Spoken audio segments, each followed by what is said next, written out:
Topic है difference between electrophile and Lewis acid. ठीक है, ये देखने के बाद हम अगला टॉपिक देखेंगे इसी वीडियो में, difference between nucleophile and Lewis base. ठीक है, जब मैं वहाँ पे इलेक्ट्रोफाइल का क्लासिफिकेशन करवा रही थी तो मैंने वहाँ कहा था कि इलेक्ट्रोफाइल आर लुईस एसिड। ठीक है, और बोला था कि इनका डिफरेंस बाद में बताऊंगी अगले वीडियो में। ठीक है, तो ध्यान दीजिए, ये इलेक्ट्रोफाइल है जिसको मैंने बताया शॉर्ट में E+ बोलते हैं। ठीक है, और ये लुईस एसिड। ठीक है, अब देखिए क्या डिफरेंस है दोनों में। लुईस एसिड, लुईस एक साइंटिस्ट हैं, उन्होंने बोला था कि ऐसी इलेक्ट्रॉन डेफिशिएंट स्पीशीज, ठीक है, यानी कि कौन सी स्पीशीज है ये, electron deficient species. Electron deficient का मतलब इलेक्ट्रॉनों की कमी वाली स्पीशीज, इलेक्ट्रॉनों की कमी। तो लुईस ने क्या बोला था, ऐसी इलेक्ट्रॉन डेफिशिएंट स्पीशीज जो, अब चूंकि इलेक्ट्रॉनों की कमी है इनके पास, तो क्या करेंगी, इलेक्ट्रॉनों को एक्सेप्ट करेंगी। तो उन्होंने बोला जो इलेक्ट्रॉन डेफिशिएंट स्पीशीज जो कि इलेक्ट्रॉनों को इलेक्ट्रॉन पेयर एक्सेप्ट करती है। ध्यान दीजिए, मैंने पेयर पे प्रेशर दिया है, इलेक्ट्रॉन पेयर।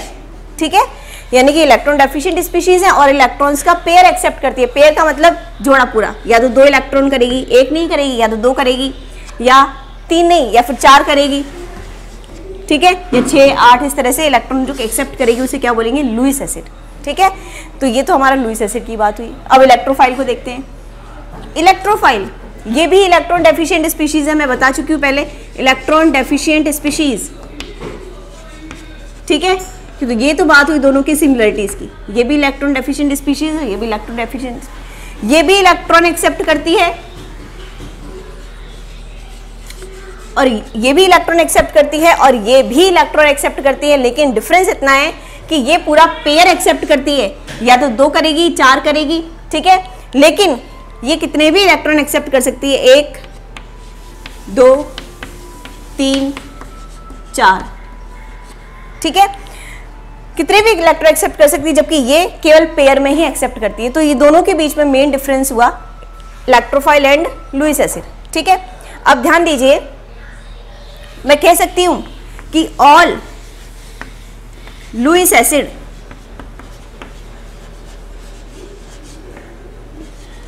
Are electrophile.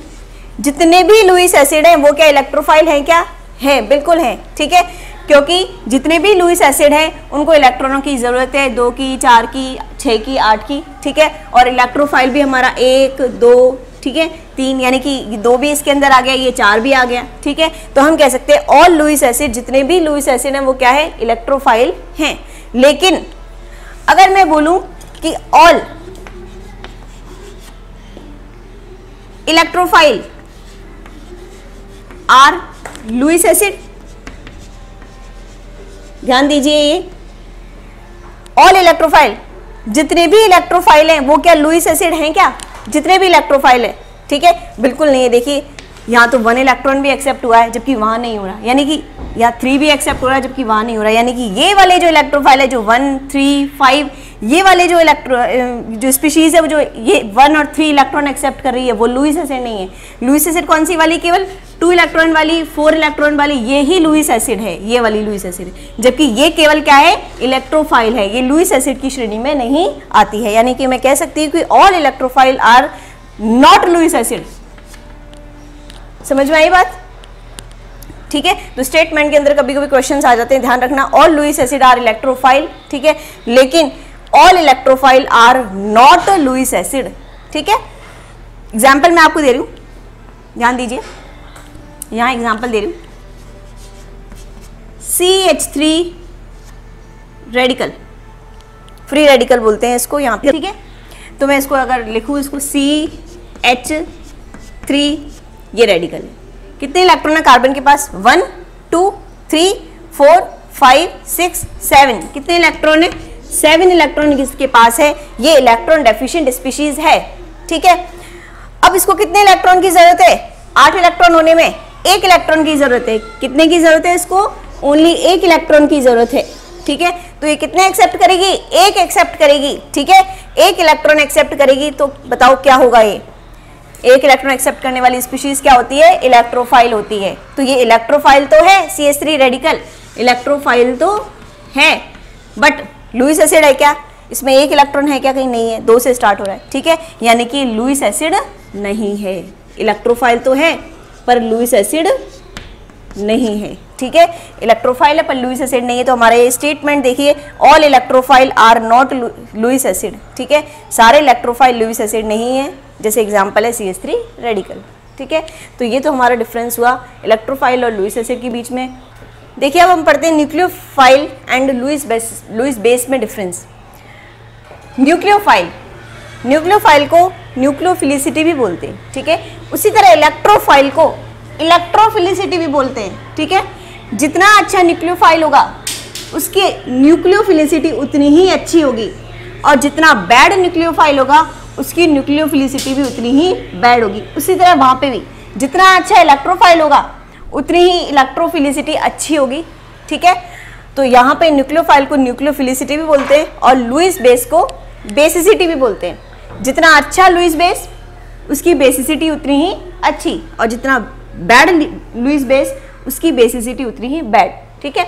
तो ध्यान दीजिए, डिफरेंस पढ़ते हैं इसमें, बहुत ही इंपॉर्टेंट टॉपिक, बच्चों को लास्ट तक समझ में नहीं आता कि न्यूक्लियोफिलिसिटी और बेसिसिटी में क्या डिफरेंस है, ठीक है।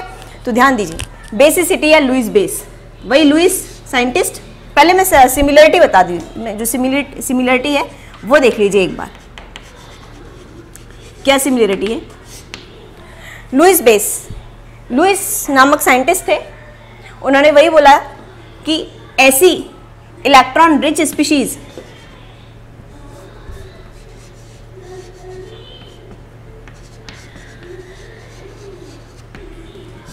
इलेक्ट्रॉन रिच है तो ऑब्वियसली इलेक्ट्रॉनों को क्या करेगी, डोनेट करेगी, donate lone pair of electrons. Lewis ने बोला था कि ऐसी इलेक्ट्रॉन रिच स्पीशीज जो अपने लोन पेयर ऑफ इलेक्ट्रॉन को, यानी कि 2, 4, ठीक है, इस तरह से अपने इलेक्ट्रॉन को क्या करे, डोनेट करे, वो क्या कहलाते हैं, लुईस बेस कहलाते हैं। ये भी सेम ही है। न्यूक्लियोफाइल ऐसी इलेक्ट्रॉन रिच स्पीशीज, ये भी इलेक्ट्रॉन रिच है, ये भी इलेक्ट्रॉन रिच है, और ये भी डोनेट करती है अपने इलेक्ट्रॉन्स, वो भी 2 और 4 की टर्म्स में ही, ठीक है। जब वहाँ इलेक्ट्रोफाइल देख रहे थे तो वहाँ 1, 2, 3, 4 आ रहा था, यहाँ पे वही सेम है, ठीक है। ये भी न्यूक्लियोफाइल भी अपने इलेक्ट्रॉन 2 और 4 की टर्म्स में देगी, और ये लुईस बेस भी क्या देगा, 2 और 4 में ही देगा, ठीक है। यानी कि दोनों में सिमिलरिटी होगी ये तो, कि जो अपने 2, 4, 6 इलेक्ट्रॉन को डोनेट करे वही न्यूक्लियोफाइल कहलाता है, और वही क्या कहलाता है, लुईस बेस। मेन चीज आती है डिफरेंस, ठीक है।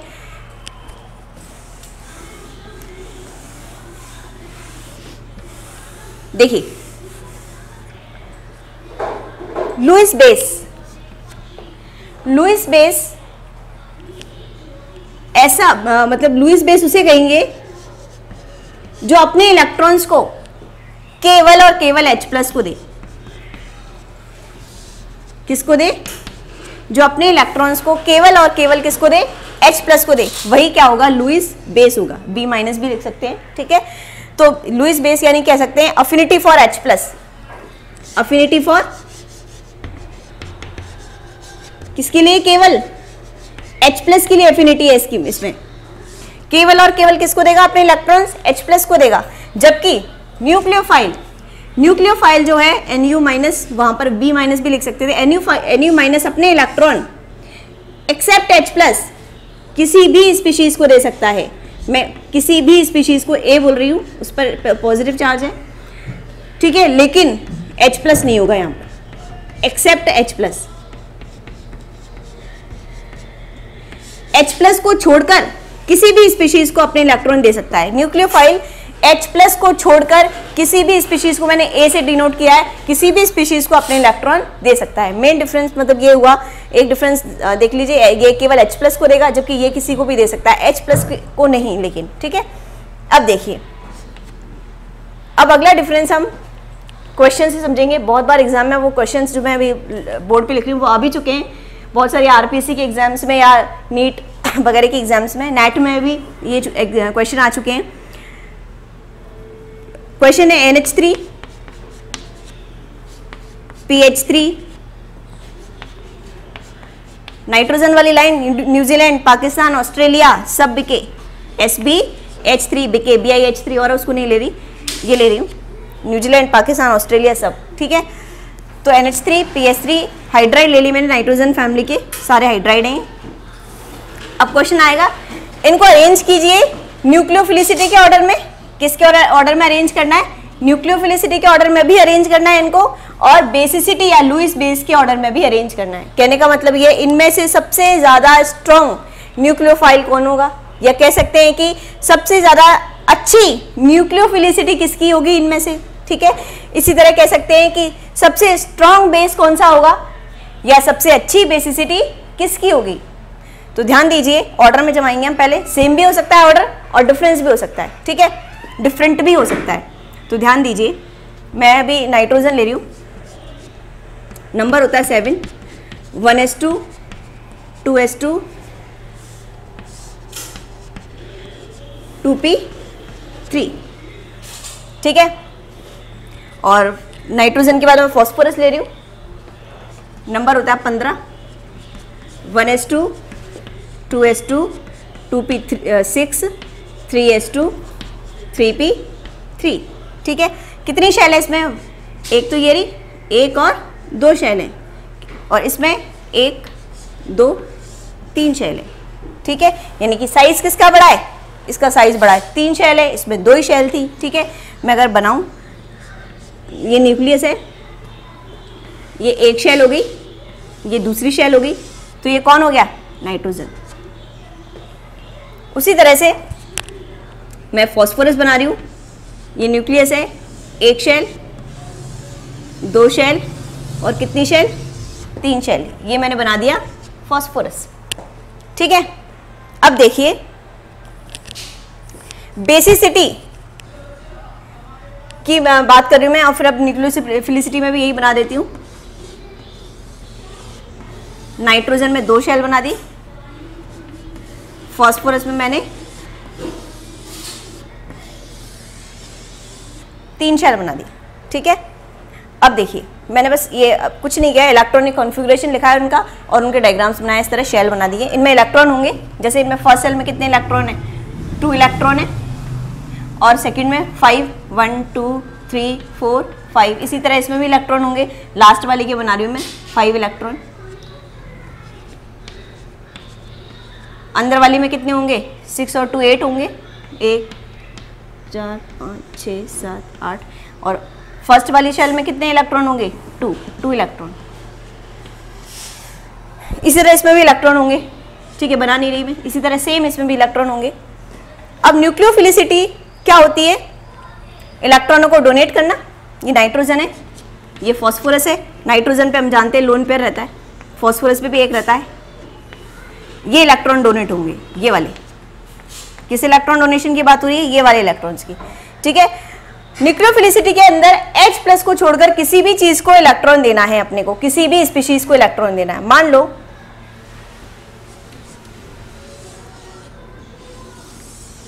ये स्पीशीज है मेरे पास, जो इलेक्ट्रॉन क्या है? डेफिशिएंट है। ये इलेक्ट्रॉन डेफिशिएंट स्पीशीज है मेरे पास, ठीक है। अब देखिए, ये नाइट्रोजन के भी कांटेक्ट में आना चाहिए और फॉस्फोरस के कांटेक्ट में भी आना चाहिए। जो इसको इलेक्ट्रॉन दे देगा उसी से इलेक्ट्रॉन ले लेगी ये, या इधर भी कोशिश करेगी इलेक्ट्रॉन लेने की और इधर भी कोशिश करेगी इलेक्ट्रॉन लेने की, ठीक है। अब देखिए, अगर ये इसके पास जाती है इलेक्ट्रॉन लेने के लिए, तो इसके पास खुद के पास बहुत सारे पहले से इलेक्ट्रॉन है। कितने हैं? 3 शेल हैं, साइज बड़ा, ठीक है। और वही इलेक्ट्रॉन देखिए, 1 2 3 4 1 2 3 4 5, ठीक है। अंदर वाली में कितने हैं? 1 2 3 4 5 6 7 8। अंदर वाली में 2 इलेक्ट्रॉन। इसके पास भी इलेक्ट्रॉन होंगे, ठीक है। कोई भी स्पीशीज मान रहे हो तो उसी हिसाब से इलेक्ट्रॉन होंगे इसमें। तो जैसे ही ये स्पीशीज इसके पास इलेक्ट्रॉन लेने के लिए गई, ये इलेक्ट्रॉन तो देना चाहेगा, ठीक है, क्योंकि हम जानते हैं कि ये इलेक्ट्रॉन के पास कौन सा चार्ज रहता है? नेगेटिव। और अंदर कौन सा है? पॉजिटिव चार्ज, ठीक है। तो इन दोनों के बीच में क्या होगा? अट्रैक्शन होगा। यहाँ भी पॉजिटिव चार्ज और ये इलेक्ट्रॉन है, इनके बीच में भी क्या होगा? अट्रैक्शन होगा। लेकिन अट्रैक्शन किस में ज्यादा होगा? इसमें अट्रैक्शन ज्यादा होगा, क्योंकि इसका साइज क्या है? छोटा है। इसका साइज छोटा होने के कारण ये इजीली पकड़ के रखेगा अपने इलेक्ट्रॉन को, जबकि यहाँ पर साइज बड़ा होने की वजह से ये इतना आसानी से पकड़ नहीं पाएगा इलेक्ट्रॉन को, इतना अट्रैक्शन नहीं हो पाएगा जितना कि इसमें होगा। ठीक है, तो इजीली इलेक्ट्रॉन तो देना कौन चाहेगा, ये देना चाहेगा, इसके इजीली इलेक्ट्रॉन निकल सकते हैं क्योंकि न्यूक्लियस का या नाभिक का इतना अट्रैक्शन इस इलेक्ट्रॉन के पास नहीं है। मान लीजिए ये इलेक्ट्रॉन जा रहा है बाहर देने के लिए, ठीक है, तो इस इलेक्ट्रॉन के पास इतना अट्रैक्शन नहीं है, इसलिए निकल तो सकता है, लेकिन जैसे ही स्पीशीज इसके पास इलेक्ट्रॉन लेने आएगी, इसके पास भी बहुत सारे इलेक्ट्रॉन और इस स्पीशीज के पास भी इलेक्ट्रॉन, ठीक है, तो इलेक्ट्रॉन के बीच में क्या हो जाएगा, रिपल्शन हो जाएगा, प्रतिकर्षण हो जाएगा, और इलेक्ट्रॉन ये भी माइनस, इसके इलेक्ट्रॉन भी माइनस, माइनस माइनस के बीच में क्या हो जाएगा, हम जानते हैं सेम चार्जेस के बीच में क्या होता है, रिपल्शन होता है, तो इन दोनों के बीच में क्या होगा, रिपल्शन होगा, और ये इसको धक्का दे देगा बाहर की तरफ, ठीक है, इसने इसको धक्का दे दिया, ठीक है, तो ये हट जाएगा यहाँ से और जा नहीं पाएगा इसके पास और इलेक्ट्रॉन नहीं ले पाएगा, ठीक है, जबकि ये देना तो चाहेगा पर ये ले नहीं पाएगा, ठीक है, और इसके फिर ये इसके पास आए, इसको छोड़कर फिर ये इसके पास आएगा, इसके पास आएगा इलेक्ट्रॉन, ये हालांकि देना नहीं चाहेगा इलेक्ट्रॉन क्योंकि अट्रैक्शन कहाँ है, ज्यादा है इसमें अट्रैक्शन, इन दोनों के बीच में अट्रैक्शन कैसा है, ज्यादा अट्रैक्शन है, इस वजह से ये देना तो नहीं चाहेगा, लेकिन मजबूरी में इसको देना पड़ेगा इलेक्ट्रॉन, क्योंकि अब आ गया ये, ठीक है, तो देना पड़ेगा, ये तो दे नहीं पा रहा, ठीक है, तो फिर इसको इलेक्ट्रॉन देना पड़ेगा, क्योंकि लोन पेयर लूजली हेल्ड होते हैं, ठीक है, हम जानते हैं लोन पेयर क्या होते हैं, लूजली हेल्ड होते हैं, तो वो दे देगा उसको इलेक्ट्रॉन इजीली तो क्या दे देगा, लेकिन ठीक है, तो हम कह सकते हैं कि न्यूक्लियोफिलिसिटी किसकी अच्छी होगी, NH3 और PH3 में से NH3 की न्यूक्लियोफिलिसिटी अच्छी होगी, क्यों अच्छी होगी, साइज फैक्टर, कौन सा फैक्टर, साइज फैक्टर, PH3 का साइज ज्यादा है, ज्यादा होने की वजह से जो आने वाली स्पीशीज है उससे क्या होगा, इसका रिपल्शन होगा, रिपल्शन होने की वजह से धक्का लग जाएगा बाहर की तरफ और ये इलेक्ट्रॉन ले नहीं पाएगा, जबकि NH3 से इलेक्ट्रॉन इजीली ले लेगा, ठीक है, तो न्यूक्लियोफिलिसिटी किसकी अच्छी है, NH3 सबसे ज्यादा, किसकी, NH3 की, उसके बाद इन दोनों में अगर कंपेयर करें तो इसका साइज और बड़ा हो जाएगा, इसमें 4 शेल आएंगी, 3 की जगह कितनी आएंगी, इसमें 4 शेल, तो इन दोनों में से इसकी AS और SB में से किसकी, इसमें SB में 5 शेल हो जाएंगी और साइज बड़ा हो जाएगा, इलेक्ट्रॉन के बीच में रिपल्शन और ज्यादा हो जाएगा, तो इसकी, ठीक है, तो ऑर्डर क्या हो गया, सबसे अच्छा न्यूक्लियोफाइल या सबसे अच्छी न्यूक्लियोफिलिसिटी किसकी हो गई, NH3 की, और सबसे कम न्यूक्लियोफिलिसिटी किसकी हो गई, SbH3 की, बैड न्यूक्लियोफाइल, ठीक है। अगर बेसिसिटी की बात करें तो ध्यान दीजिए, बेसिसिटी में इलेक्ट्रॉन लेने कौन आता है, H+, कौन आता है, H+, साइज कैसा होता है H+ का, छोटा साइज, इससे छोटा तो कोई और है ही नहीं, ठीक है, और H+ में तो एक भी इलेक्ट्रॉन नहीं है, ठीक है, तो जैसे ही ये इलेक्ट्रॉन लेने आता है पहले इधर जाएगा,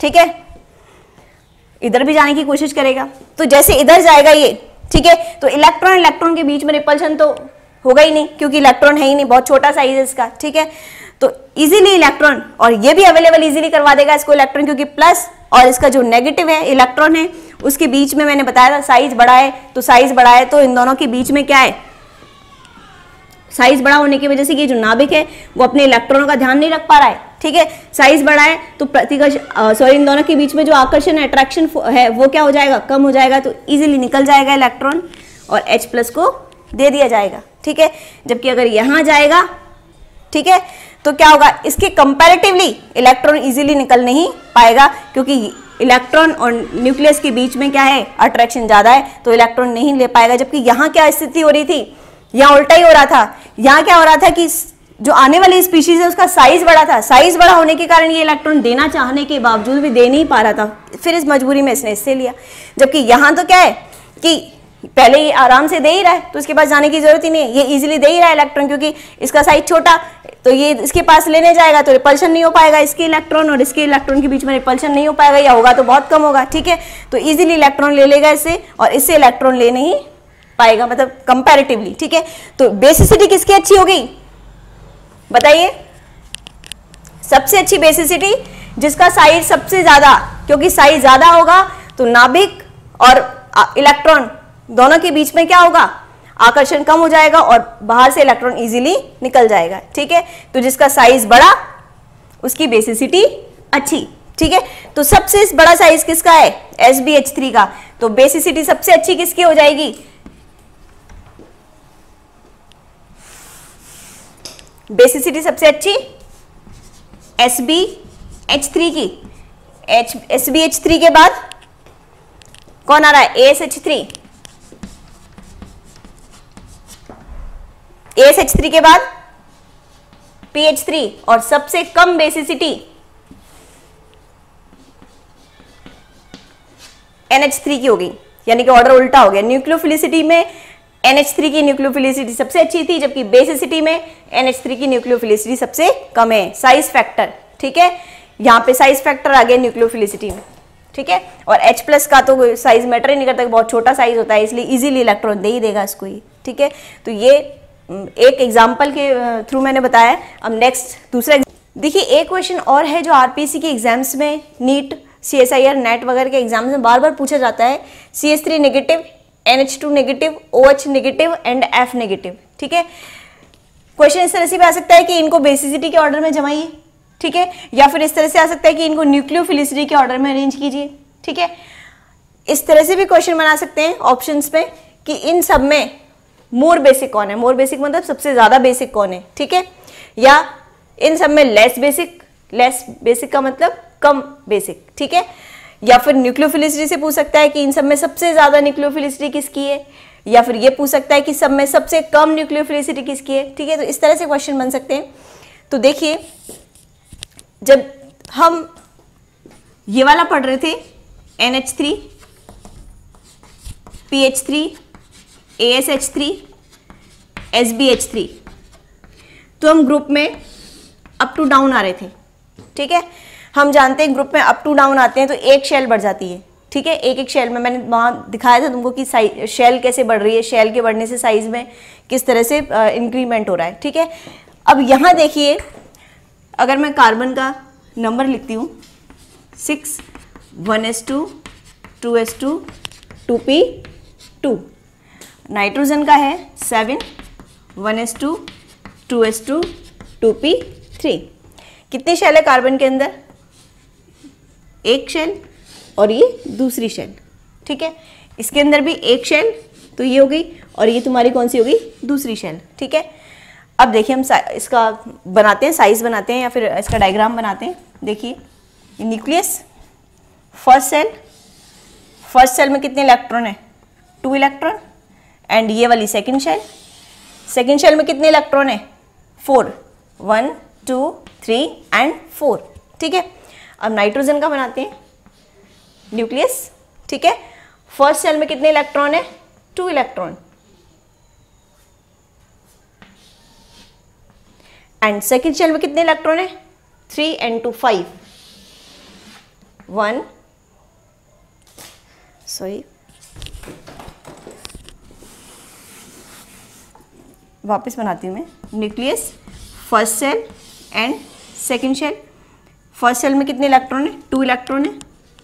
एंड सेकंड शेल में 5, 1, 2, 3, 4 एंड 5। अब देखिए, दोनों का साइज सेम है, शेल सेम है दोनों में, इसमें भी 2 शेल, इसमें भी 2 शेल, तो साइज सेम रहेगा, बस हल्का से 1 इलेक्ट्रॉन का डिफरेंस है, ठीक है।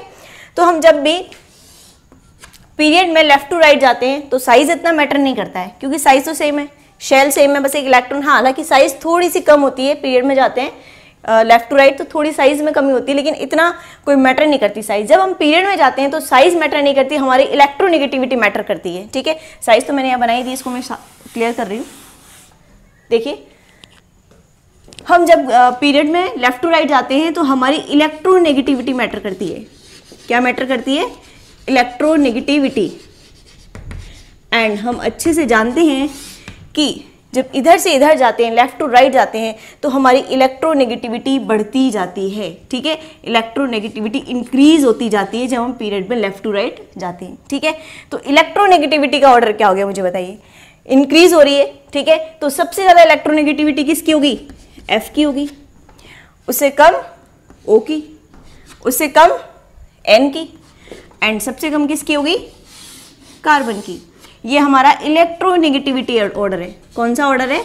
Electronegativity order. सब जानते हैं, ठीक है, पीरियोडिक टेबल में सब पढ़कर आ चुके हैं कि इलेक्ट्रोनेगेटिविटी क्या होती है और उसके ऑर्डर क्या होते हैं, और क्यों हम जब इसमें जाते हैं लेफ्ट टू राइट पीरियड में तो इलेक्ट्रोनेगेटिविटी क्यों बढ़ती है, सब जानते हैं, ठीक है। तो मैंने ऑर्डर बता दिया, एक इलेक्ट्रोनेगेटिविटी ऑर्डर है, ठीक है। अब देखिए, ये चीज़ हमेशा याद रखिए, एक चीज़ कि जिसकी ज्यादा इलेक्ट्रोनेगेटिविटी होती है, मोर इलेक्ट्रोनेगेटिविटी, ठीक है, जिसकी ज्यादा इलेक्ट्रोनेगेटिविटी होती है उसकी नेगेटिव चार्ज को रखने की कैपेसिटी उतनी ही ज्यादा होती है। जिसकी मोर इलेक्ट्रोनेगेटिविटी होती है उसकी नेगेटिव चार्ज को रखने की कैपेसिटी उतनी ही ज्यादा होती है। या मैं अदर वर्ड्स में ये कह सकती हूं कि जिसकी इलेक्ट्रोनेगेटिविटी ज्यादा होती है उस पर नेगेटिव चार्ज सबसे ज्यादा स्टेबल होता है, मोर स्टेबल होता है।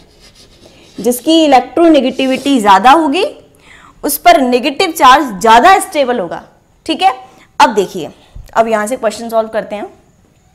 पहले बेसिसिटी को देखिए, मैंने तुम्हें पहले ही बता रखा है कि बेसिसिटी के अंदर जो इलेक्ट्रॉन है वो किसको दिए जाते हैं, H+ को दिए जाते हैं।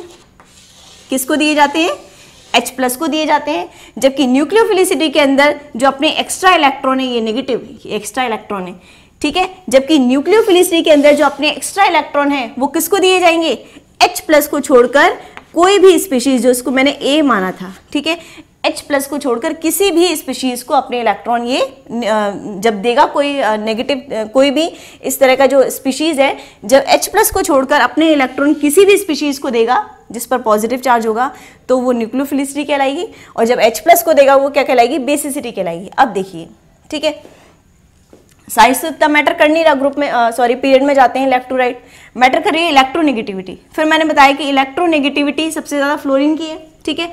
फिर मैंने बताया कि इलेक्ट्रोनेगेटिविटी ज्यादा होगी तो नेगेटिव चार्ज उस पर ज्यादा स्टेबल होगा, ठीक है। इलेक्ट्रोनेगेटिविटी सबसे ज्यादा F की है, ठीक है। F की इलेक्ट्रोनेगेटिविटी ज्यादा होने के कारण F पर नेगेटिव चार्ज सबसे ज्यादा स्टेबल होगा। F पर जो नेगेटिव चार्ज है वो सबसे ज्यादा स्टेबल होगा, ठीक है। अब सबसे ज्यादा इस पर नेगेटिव चार्ज स्टेबल है, स्टेबल है मतलब क्या है, पकड़ के रख के बैठा हुआ है, ठीक है, यानी देगा नहीं, स्टेबल है, स्थायी है, ठीक है, बैठा हुआ है एक जगह, ठीक है। तो F पर नेगेटिव चार्ज मोर स्टेबल है, इसलिए किसी को देना पसंद नहीं करेगा क्योंकि स्टेबिलिटी है उसकी नेगेटिव चार्ज की, ठीक है। तो सब देगा नहीं देगा, इसका मतलब क्या हुआ, इसकी बेसिसिटी क्या हो गई, कम हो गई, ठीक है। क्योंकि बेसिसिटी का मतलब क्या है, अपने इलेक्ट्रॉनों को डोनेट करना, ठीक है। अगर कोई अपने इलेक्ट्रॉन को डोनेट नहीं कर रहा है इसका मतलब उसकी बेसिसिटी कम है, ठीक है। अब ये इलेक्ट्रॉन को अपने को डोनेट नहीं करना चाहेगा क्योंकि इस पर नेगेटिव, इसकी इलेक्ट्रोनेगेटिविटी ज्यादा है, तो इस पर जो नेगेटिव चार्ज है वो ज्यादा स्टेबल होगा, इसलिए देना नहीं चाहेगा, ठीक है। तो इसकी बेसिसिटी सबसे कम हो गई, ठीक है। अब देखिए कार्बन की बात करें, कार्बन की इलेक्ट्रोनेगेटिविटी सबसे कम है, ठीक है। सबसे कम इलेक्ट्रोनेगेटिविटी होने के कारण इस पर जो नेगेटिव चार्ज है वो स्टेबल नहीं होगा, ठीक है। स्टेबल नहीं होगा तो चला जाएगा, ठीक है। स्टेबल का क्या मतलब, बैठा रहना एक जगह, ठीक है। तो ये तो यहाँ तो नेगेटिव चार्ज बैठा हुआ है एक जगह, नहीं जाएगा, ठीक है। जबकि यहाँ पर जो नेगेटिव चार्ज है वो स्टेबल नहीं है, इसलिए कहाँ दूसरी स्पीशीज को चला जाएगा, ठीक है। यानी कि दूसरी स्पीशीज को चला जाएगा मतलब दान हो जाएगा, डोनेट हो जाएगा, ठीक है। डोनेट होने का मतलब क्या है, बेसिसिटी ज्यादा होगी, ठीक है। तो सबसे ज्यादा बेसिसिटी किसकी होगी, CH3 माइनस की। क्यों होगी, क्योंकि इलेक्ट्रोनेगेटिविटी सबसे कम, इलेक्ट्रोनेगेटिविटी कम होने के कारण इस पर जो नेगेटिव चार्ज है वो स्टेबल नहीं होगा, ठीक है। स्टेबल नहीं होगा तो इजीली डोनेट हो जाएगा, स्टेबल नहीं होगा तो मतलब बैठेगा नहीं इस पर, ठीक है। जो भी स्पीशीज इसके कांटेक्ट में आएगी उसको चला जाएगा ये नेगेटिव चार्ज, चला गया का मतलब दान हो गया, दान हो गया का मतलब बेसिसिटी ज्यादा होगी, ठीक है। उससे कम नाइट्रोजन NH2 माइनस, उससे कम उससे कम OH माइनस, और सबसे कम बेसिसिटी किसकी होगी, F माइनस की। ये तो हमारा हो गया बेसिसिटी का ऑर्डर, ठीक है।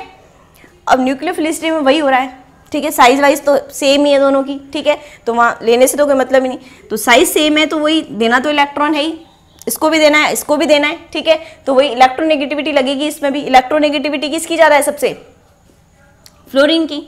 तो फ्लोरीन पर नेगेटिव चार्ज सबसे ज़्यादा स्टेबल होगा, ठीक है। ज़्यादा स्टेबल होगा इसका मतलब क्या है कि देगा नहीं किसी को भी, देगा नहीं का मतलब न्यूक्लियोफिलिसिटी कम होगी, ठीक है। तो यहाँ भी सेम ऑर्डर आएगा इस टाइम, CH3 नेगेटिव सबसे ज़्यादा न्यूक्लियोफिलिसिटी शो करेगा, या ये कह सकते हैं कि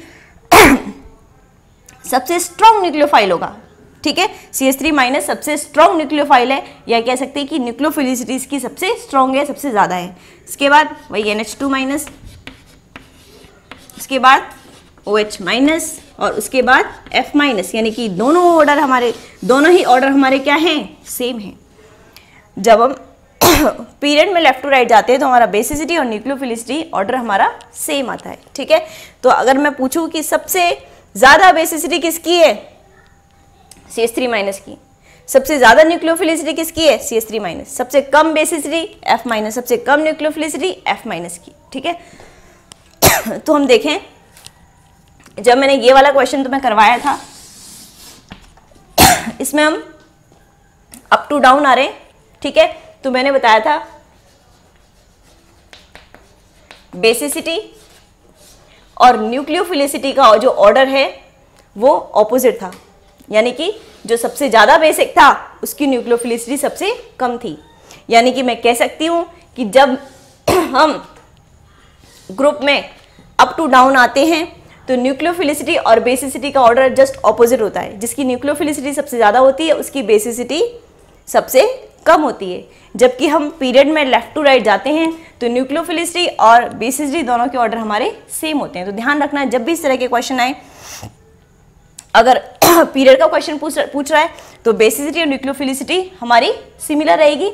जबकि अगर बेसिसिटी ग्रुप का क्वेश्चन आए अप टू डाउन का तो हमारा न्यूक्लियोफिलिसिटी और बेसिसिटी का ऑर्डर सेम नहीं रहेगा। वो मैंने बता दिया। यहाँ पे कौन सा फैक्टर लग रहा है, साइज फैक्टर, और यहाँ पे कौन सा फैक्टर लग रहा है, इलेक्ट्रोनेगेटिविटी फैक्टर। दोनों में अलग अलग फैक्टर काम कर रहे हैं, क्योंकि हम जब ग्रुप में अप टू डाउन आते हैं तो हमारा साइज बढ़ता है, इसलिए साइज फैक्टर काम किया।